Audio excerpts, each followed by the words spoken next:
Hello बच्चों, welcome back to my channel. कैसे हैं आप सब लोग। बिहार में लेखपाल की वैकेंसी आई है, उसकी प्रिपरेशन मैं आप लोगों को करा रही थी। तो क्लासेस अलग से चल रही थी और प्रैक्टिस सेट भी अब मैं आप लोगों के लिए लेकर के आऊंगी, जिससे कि आपका अच्छे से प्रैक्टिस हो जाए और रिवीजन भी हो जाए। तो आई वीडियो को शुरू करते हैं कुछ इंपॉर्टेंट क्वेश्चन के साथ, जो कि आपके एग्जाम में आ सकते हैं और काफी कुछ इनसे आपको चीजें क्लियर भी हो जाएंगी। ठीक है, शुरू करने से पहले जिन बच्चों ने चैनल को सब्सक्राइब नहीं किया, सब्सक्राइब जरूर कर लीजिएगा, लाइक कर दीजिएगा और वीडियो शेयर भी किया करिए आप लोग।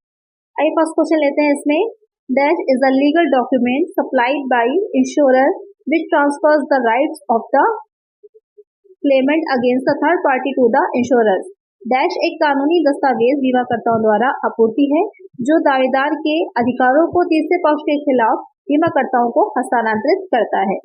Cover note, letter of undertaking, letter of subrogation, claim note. तो यहाँ पर क्वेश्चन इंश्योरेंस से आपसे पूछ रहा है कि एक लीगल डॉक्यूमेंट है, कोई कानूनी दस्तावेज है, यहाँ पर कौन सा वो लीगल डॉक्यूमेंट होगा, यही आपसे क्वेश्चन पूछ रहा है, जिसमें कि ट्रांसफर किया जाता है राइट जो होगा जब क्लेम किया जा रहा है किसी भी जिस चीज के लिए भी इंश्योरेंस कराया गया है वहां पर क्लेम किया जा रहा है और वहां पर एक चीज बहुत इंपॉर्टेंट है, थर्ड पार्टी तीसरे पक्ष के खिलाफ है, तो वहां पर जो बीमाकर्ताओं को हस्तांतरित किया जाता है वो क्या कहलाता है, तो उसे क्या कहा जाएगा, तो वो हो जाता है लेटर ऑफ सब्रोगेशन, प्रस्थापन पत्र। अच्छा, अभी होता क्या इसको समझ लीजिए।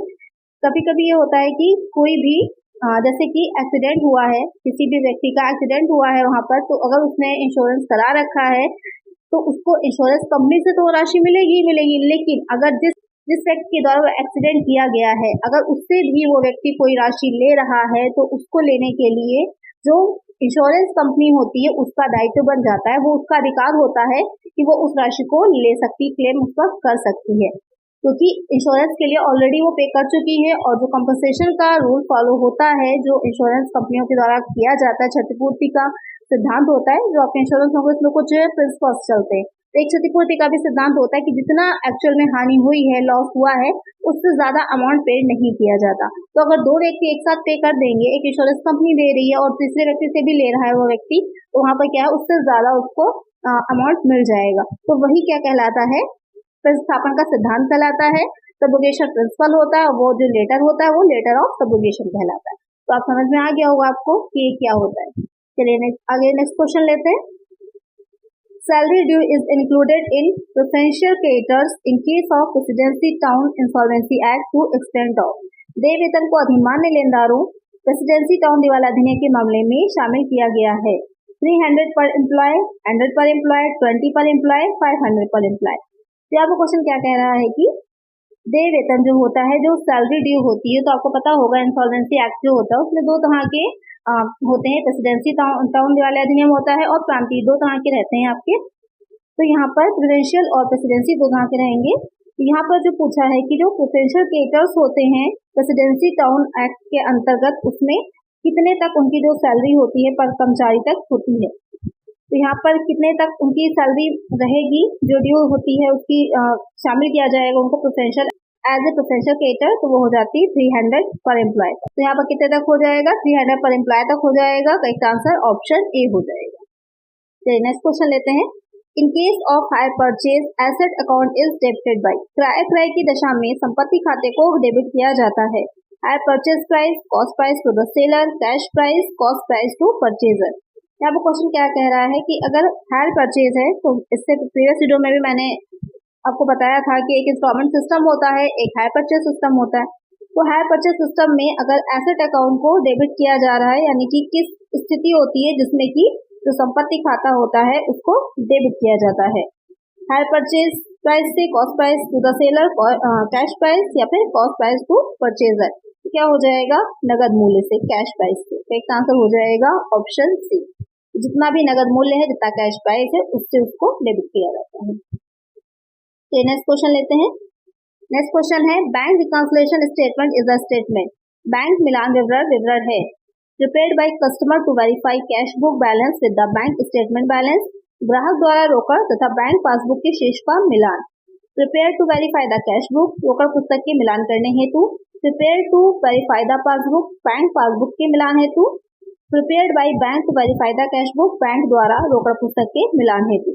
तो यहाँ पर क्वेश्चन आपसे पूछ रहा है कि जो बैंक रिकॉन्सिलिएशन स्टेटमेंट होता है वो क्या होता है या किस तरह उसकी सिचुएशन क्या रहती है कि क्यों बनाया जाता है। तो अभी मैंने आप लोगों को समझाया था कि जो कैश बुक होती है और जो बैंक बुक होती है, पासबुक जो होती है, तो उनके बीच में कभी कभी क्या होता है, मिसमैच हो रही होती है, क्योंकि जो भी कैश आ रहा है या जो भी ट्रांजैक्शन किए जा रहे हैं, कुछ बैंक के थ्रू होते हैं, कुछ डायरेक्ट कैश में किए जा रहे होते हैं। तो आपको पता ही होगा, जो कैश बुक बनाई जाती है उसमें 3 कॉलम रहते हैं, लेकिन क्या होता है, डिफरेंस हो जाता है। तो उस डिफरेंस को दूर करने के लिए ही बैंक रिकंसिलिएशन स्टेटमेंट तैयार किया जाता है।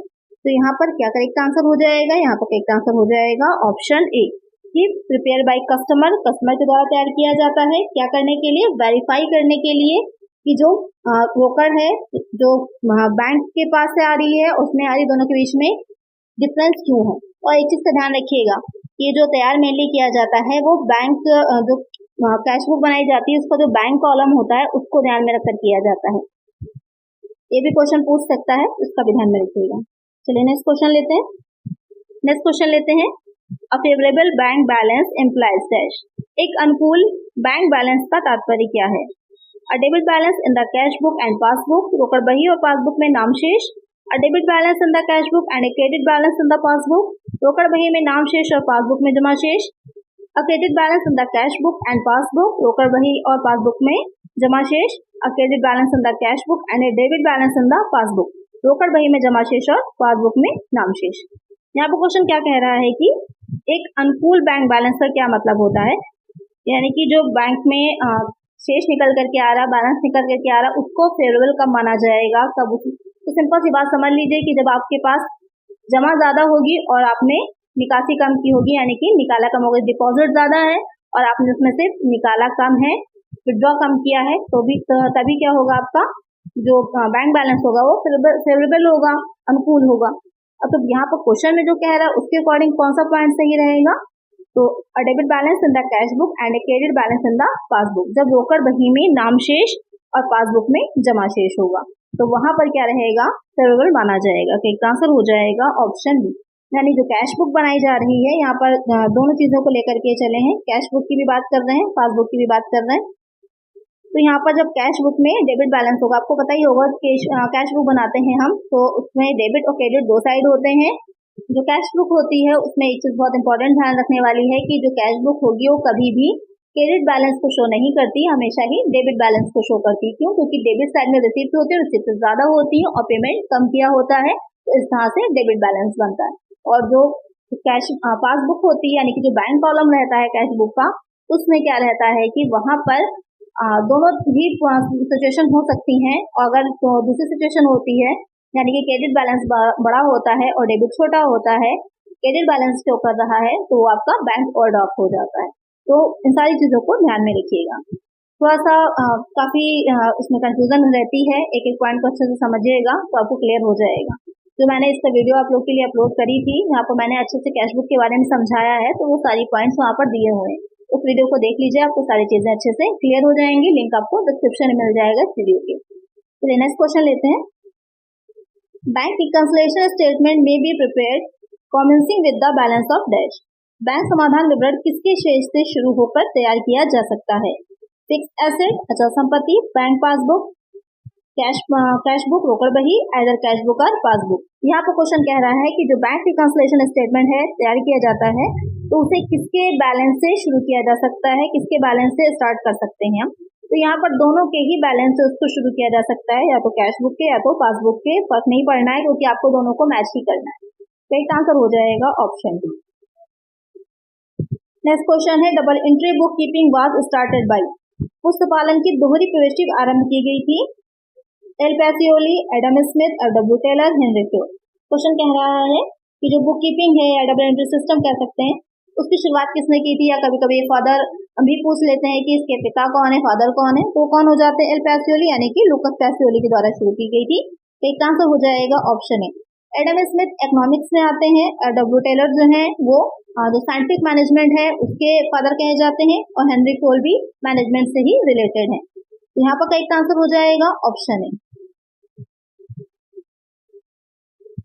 नेक्स्ट क्वेश्चन है, with respect to a double account system which of the following accounts are prepared. दोहरा खाता प्रणाली के संबंध में निम्नलिखित में से कौन से खाते तैयार किए जाते हैं। रेवेन्यू अकाउंट राजस्व खाता या आयगत खाता कह सकते हैं। नेट रेवेन्यू अकाउंट शुद्ध आयगत खाता। प्रॉफिट एंड लॉस अकाउंट लाभ और हानि खाता। Profit and loss appropriation account लाभ और हानि विनियोग खाता। यहाँ पर क्वेश्चन कह रहा है कि जो डबल एंट्री सिस्टम होता है, तो क्या जनरली जो होता है वो आपका डबल एंट्री सिस्टम ही यूज किया जाता है, दोहरा खाता प्रणाली का ही यूज किया जाता है डबल एंट्री सिस्टम। तो यहाँ पर कह रहा है कि उसमें कौन से किस तरह के अकाउंट्स तैयार किए जाते हैं। ये सारे अकाउंट्स आपके वेल नोन है, आप लोग जानते हैं इनके बारे में। कौन से अकाउंट जो है वो मेनली प्रिपेयर किए जाएंगे, क्वेश्चन यहाँ पर ये पूछ रहा है। यहाँ पर क्वेश्चन में एक चीज इंक्लूड कर लीजिए कि यहाँ पर जो सार्वजनिक उपयोगिता उपक्रम होते हैं उनकी बात की जा रही है कि उनके द्वारा कौन से अकाउंट तैयार किए जाते हैं। जो पब्लिक सेक्टर एंटरप्राइजेस होते हैं उनकी बात की जा रही है कि उनके द्वारा कौन से जो है उपक्रम जो होते हैं वो तैयार किए उनके द्वारा कौन से अकाउंट जो है वो प्रिपेयर किए जाते हैं। तो उसको जो है आप इंक्लूड कर लीजिएगा। तो कौन से हो जाएंगे वो, जो रेवेन्यू अकाउंट होते हैं और जो नेट रेवेन्यू अकाउंट होते हैं वो उनके द्वारा प्रिपेयर किए जाते हैं। बाकी जो कंपनीज होती है वो mostly profit and loss account और अप्रोप्रिएशन अकाउंट की आवश्यकता अगर होती है तो वो तैयार करती हैं। ये दोनों अकाउंट्स जो बनाए जाते हैं वो जो पब्लिक सेक्टर एंटरप्राइजेस जो होते हैं जिससे या फिर सार्वजनिक उपक्रम होते हैं उनके द्वारा बनाए जाते हैं। तो यहाँ पर कौन सा आपका सही हो जाएगा, इसमें से जो डी पॉइंट दे रखा है फर्स्ट एंड सेकंड वाला, ये वाला करेक्ट हो जाएगा। तो एक आंसर हो जाएगा ऑप्शन डी। नेक्स्ट क्वेश्चन है, goods supplied by head office but not received by branch till the closing date is file. प्रधान कार्यालय द्वारा भेजा गया अंतिम तिथि तक शाखा को प्राप्त न हुआ माल कहलाता है। Goods in transit, Marcus mall, loss in transit, Marcus हानि। गुड्स रिटर्न बाय ब्रांच, शाखा द्वारा वापस किया गया माल, प्रॉफिट इन ट्रांजिट, मार्गस माल। यहाँ पर क्वेश्चन क्या कह रहा है, ये क्वेश्चन बहुत पूछा जाता है एग्जाम में काफी कंफ्यूज करने के लिए कि जो गुड्स हैं हेड ऑफिस से सप्लाई कर दिए गए हैं लेकिन अभी तक ब्रांच को रिसीव नहीं हुए हैं। यानी कि कोई कंपनी है उसकी बहुत सी ब्रांचेस हैं, तो उस कंपनी का कोई हेड ऑफिस होता है, तो जो हेड ऑफिस है उसने हेड ऑफिस में जो गुड्स थे वो सप्लाई कर दिए हैं अपनी ब्रांचेस को, लेकिन अभी वो ब्रांच को रिसीव नहीं हुए। यानी क्या है वो मार्ग में है, ट्रांजिट में है। तो उस तरह के जो गुड्स होते हैं वो क्या कहलाते हैं, उनको कहा जाता है गुड्स इन ट्रांजिट। और तो वहां पर जब एंट्री की जाती है तो उसको भी गुड्स इन ट्रांजिट के नाम से ही एंट्री की जाती है, इसको ध्यान में रखिएगा। क्या एंट्री होती है इसकी, goods in transit account debit to purchases account, ये एंट्री हो जाती है इसकी और इसी के नाम से की जाती है। तो ये कभी कभी एंट्री भी पूछ लेता है, उसको भी ध्यान में रखिएगा, नोट कर लीजिएगा। तो यहाँ पर अच्छा एक चीज और ध्यान रखिएगा कि अगर अग्नि द्वारा या फिर जो फायर लग जाती है तो उससे अगर किसी भी तरह के गुड्स जो होते हैं वो डिस्ट्रॉय हो रहे हैं, नष्ट हो रहे हैं, तो वहां पर क्या एंट्री की जाती है। ये भी क्वेश्चन बहुत पूछा जाता है कि आग द्वारा नष्ट हुए माल को किस अकाउंट में डेबिट किया जाता है या फिर क्रेडिट किया जाता है, इस तरह से क्वेश्चन पूछ लेता है। तो इसमें ये चीज का ध्यान रखिएगा कि इस तरह के जितने भी क्वेश्चन है जो भी पॉइंट कहेगा उसको आप डेबिट कर दीजिए और सीधा टू परचेजेस अकाउंट क्या होगा, क्रेडिट हो जाएगा। जैसे loss by fire account debit to purchases account, या फिर चोरी हो गया तो loss by theft account debit to purchases account. इसको इसी तरह से एंट्री की जाती है। डेबिट क्रेडिट हमेशा परचेजेस अकाउंट होगा और डेबिट में जो भी पॉइंट दे रखा होगा उसको डेबिट कर दिया जाए, उसको डेबिट कर दिया जाएगा। बहुत ही सिंपल सा इजी सा, इसको ध्यान में रखिएगा, मोस्ट इंपॉर्टेंट पॉइंट है, एग्जाम में बहुत पूछा जाता है। नेक्स्ट क्वेश्चन लेते हैं, interest on loan paid by the business to a financial institution is an example for. एक वित्तीय संस्थान को व्यापार द्वारा प्रदत्त ऋण पर ब्याज डैश का उदाहरण है, एक्सपेंसेस, इनकम, एसेट, लायबिलिटी। तो यहाँ पर क्वेश्चन क्या कह रहा है, यहाँ पर क्वेश्चन पूछ रहा है कि बिजनेस जो है उसने अपने बिजनेस को चलाने के लिए किसी व्यापारी ने, किसी बिजनेसमैन ने लोन लिया है, तो उस लोन को के ऊपर उसे इंटरेस्ट देना होता है। तो जो वो इंटरेस्ट पे कर रहा है वो क्या है, तो इंटरेस्ट जो होता है वो क्या हो जाएगा, जो वो पे कर रहा है तो वो इस तरह का एक्सपेंस हो जाता है, व्यय हो जाता है। एक आंसर हो जाएगा ऑप्शन ए। यहाँ पर इसको किस तरह से अगर दिखाया जाएगा, ये क्वेश्चन पूछे तो एक्सपेंस है और इनडायरेक्ट एक्सपेंस है तो क्या होगा, प्रॉफिट एंड लॉस अकाउंट में डेबिट साइड में दिखाया जाएगा। अगर डायरेक्ट होता तो कहाँ जाता, ट्रेडिंग अकाउंट में जाता, इनडायरेक्ट है इसलिए कहाँ जाएगा, प्रॉफिट एंड लॉस अकाउंट में चला जाएगा। इसके अलावा जो बैलेंस शीट बनाई जाएगी वहां पर भी जो लायबिलिटी साइड होगा बैलेंस शीट का, उस लायबिलिटी साइड में जो लोन होते हैं, जो वहां पर एक कॉलम जो लायबिलिटी साइड होता है वहां पर लोन भी दिखाए जाते हैं, तो उस लोन में ऐड करके उस इंटरेस्ट को दिखाया जाता है। तो यहाँ पर एक आंसर हो जाएगा ऑप्शन है। तो अब आपसे प्रॉफिट एंड लॉस अकाउंट पूछे या बैलेंस शीट पूछे, आपको पता होगा इसे हमें कहाँ दिखाना है। चलिए नेक्स्ट क्वेश्चन है, गुडविल इज ख्याति है current asset, fixed asset, intangible asset, fictitious asset. Question कह रहा है गुडविल क्या है। आपने एसेट के बारे में पढ़ा होगा, मेनली एसेट आप लोगों ने दो तरह से पढ़ी होंगी, एक फिक्स और दूसरी करेंट एसेट। इसके अलावा भी जो एसेट्स होती है उसको और अलग अलग तरह से बांटा जाता है, क्लासिफाई किया जाता है। तो वहाँ पर एक टैंगेबल और इंटैंगेबल एसेट भी मानी जाती है, मूर्त तथा अमूर्त संपत्ति। ऐसी एसेट्स जो एसेट तो हैं, आपके अकाउंट जो हैं बनाए हैं आपने, बैलेंस शीट तैयार करी, उसमें भी शो की जाती हैं, लेकिन आप उसको देख नहीं सकते, उनकी वैल्यू निकाली जाती है। तो गुडविल भी क्या है, एक तरह से इंटैंगिबल एसेट है, अमूर्त संपत्ति। इसको हम देख तो नहीं सकते, लेकिन वो एसेट होती है। इसके अलावा अगर आप पेटेंट की बात करें, कॉपीराइट है, ये भी क्या हो जाएगा, इंटैंगिबल एसेट में ही आते हैं। तो इसका आंसर क्या हो जाएगा, ऑप्शन सी हो जाएगा। नेक्स्ट क्वेश्चन है, आउटस्टैंडिंग एक्सपेंसेस इज अ अदत्त व्यय है। रियल अकाउंट, वास्तविक खाता, नॉमिनल अकाउंट, नाममात्र का खाता, पर्सनल अकाउंट, व्यक्तिगत खाता, नन ऑफ द अबव, उसमें से कोई नहीं। यहाँ पर क्वेश्चन कह रहा है कि आउटस्टैंडिंग एक्सपेंसेस क्या है। तो अक्सर बच्चे एक्सपेंस देख करके इसको नॉमिनल अकाउंट में लगा देते हैं, जो कि गलत हो जाएगा। एक्सपेंस के आगे अगर आपका प्रीपेड या फिर आउटस्टैंडिंग लगा हुआ है तो आपका कौन सा अकाउंट बन जाता है, वो पर्सनल अकाउंट बन जाता है, व्यक्तिगत खाता बन जाता है। तो यहाँ पर करेक्ट आंसर क्या हो जाएगा, ऑप्शन सी हो जाएगा। तो कुछ भी दे रखा हो, किसी भी तरह का एक्सपेंस हो, आपको ये पता है वेजेस है, सैलरी है, या फिर उसकी इंटरेस्ट है, प्रीमियम है, इंश्योरेंस का, कुछ भी दे रखा हो, अगर आउटस्टैंडिंग और या फिर प्रीपेड लगा हुआ है तो सीधे सीधे वो क्या हो जाएगा, पर्सनल अकाउंट हो जाएगा। करेक्ट आंसर हो जाएगा ऑप्शन सी। नेक्स्ट क्वेश्चन है, the preparation of A provision for doubtful debt is requirement in accordance with the, निम्नलिखित के अनुसार संदिग्ध ऋणों के लिए प्रावधान के निर्माण आवश्यक है। गोइंग कंसर्न कॉन्सेप्ट, व्यवसाय चालू की अवधारणा के अनुसार कंसिस्टेंसी कन्वेंशन, स्थिरता परंपरा, कन्वर्टिज्म कन्वेंशन, रूढ़िवादी परंपरा, रियलाइजेशन कॉन्सेप्ट, वसूली अवधारणा। तो यहाँ पर जो प्रिंसिपल्स होते हैं अकाउंटिंग के, उससे रिलेटेड क्वेश्चन लिया गया है कि जो प्रोविजन किया जाता है जो डाउटफुल डेट्स होते हैं उनके लिए, तो वो प्रोविजन किसमें बताया गया है कि करना चाहिए।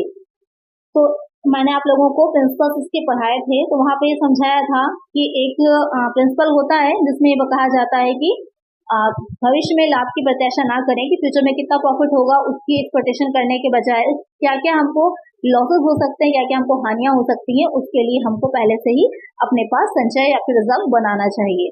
तो वो किसमें कहा गया था, जो रूढ़िवादी परंपरा है उसमें कहा गया था। तो एक आंसर हो जाएगा ऑप्शन सी। डायरेक्ट ये इस तरह से पूछ सकता है कि लाभ की प्रत्याशा ना करें और भविष्य की हानियों के लिए प्रावधान करें, ऐसा किस सिद्धांत में कहा गया है या किस अवधारणा में लेखांकन की कहा गया है। तो कौन सा आंसर हो जाएगा, वो हो जाएगा आपका रूढ़िवादी परंपरा, कन्वर्टिज्म कन्वेंशन। एक आंसर हो जाएगा हमारा ऑप्शन सी हो जाएगा। चलिए नेक्स्ट क्वेश्चन है, which statements are true for adjusting entries, प्रविष्टियों को समायोजित करने के लिए कौन से कथन सही हैं। Adjusting entries also called adjusting journal entries और journal entries made at the end of a period to correct accounts before the financial statement are prepared। प्रविष्टियों को समायोजित करना, जिन्हें जर्नल प्रविष्टियों को समायोजित करना भी कहा जाता है, वित्तीय विवरणों के तैयार होने से पहले खातों को ठीक करने के लिए एक अवधि के अंत में किए गई जर्नल प्रविष्टियां हैं। Adjusting entries are most commonly used in accordance with the matching principle to match revenue and expenses in the period in which they occurred। समायोजन प्रविष्टियों को उपयोग आमतौर पर मिलान के सिद्धांत के अनुसार किया जाता है, जिसमें उस अवधि में राजस्व और व्यय का मिलान होता है जिसमें वे होते हैं। This is the fourth step in the accounting cycle, या लेखांकन चक्र में चौथा चरण है। ऑल ऑफ दिस, सभी विकल्प सही हैं। तो यहाँ पर आपके एक तरह से 3 स्टेटमेंट मेनली दे रखे हैं, आपको बताना है इसमें से कौन सा करेक्ट है। हो सकता है आपके तीनों ही करेक्ट हो, तो आपका आंसर हो जाएगा option D, all of this. इसको किस तरह से हम समझेंगे, सबसे पहले एक एक पॉइंट वाइज चलते हैं। तो पहला पॉइंट कह रहा था कि क्या होता है कि जर्नल प्रविष्टियां, बहुत से ऐसे एक्सपेंसेस होते हैं, जैसे कि अगर हम बैड डेट को ही ले लें, जो होता है बाद में अगर रिकवर हो गया, पहले तो हो गया तो उसके अकॉर्डिंग हमने उसकी एंट्री कर दी, बाद में रिकवर हो गया तो हमें वहां पर एडजस्टमेंट एंट्रीज भी करनी पड़ती है उसको रेक्टिफाई करने के लिए, उसको सही करने के लिए। तो पहला पॉइंट भी आपका करेक्ट है। दूसरा पॉइंट में कह रहा था कि ऐसा हम जो सारे प्रविष्टियों को करते हैं मिलान के सिद्धांत के अनुसार करते हैं, करेक्ट हो जाएगा कि आय और व्यय का मिलान का सिद्धांत होता है, प्रिंसिपल होता है। मैंने आप लोग को ये सारे प्रिंसिपल, ये जितने भी कॉन्सेप्ट सब पढ़ाए हुए हैं। एक अलग से क्लासेस की वीडियोस की प्लेलिस्ट बनी हुई है, जिसका आपको लिंक इस वीडियो के डिस्क्रिप्शन में मिल जाएगा, देख लीजिएगा, वहाँ पर डिटेल में मैंने इसको समझाया हुआ है। तो बी पॉइंट भी करेक्ट हो जाएगा। सी में कह रहा है कि फोर्थ स्टेप है, तो उसके क्या साइकिल होता है, क्या चरण होते हैं, वो भी मैंने आप लोग को बताया हुआ है। तो ये फोर्थ साइकिल है, बिल्कुल करेक्ट हो जाएगा। तो क्या है, ए बी सी तीनों ही पॉइंट करेक्ट हैं, तो हमारा करेक्ट आंसर होगा option D, all of these. Correct answer हो जाएगा ऑप्शन डी। नेक्स्ट क्वेश्चन है, any sum which is appropriated out of profit and loss appropriation account and is not meant to cover up liability, contingency, commitment or reduction in the value of an asset is। कोई भी राशि जो लाभ और हानि विनियोग खाते से विनियोजित की जाती है और किसी परिसंपत्ति के मूल्य में देयता, आकस्मिकता, प्रतिबद्धता या कमी को कवर करने के लिए नहीं होती है, कहलाती है प्रॉफिट, प्रोविजन, रिजर्व, इनकम।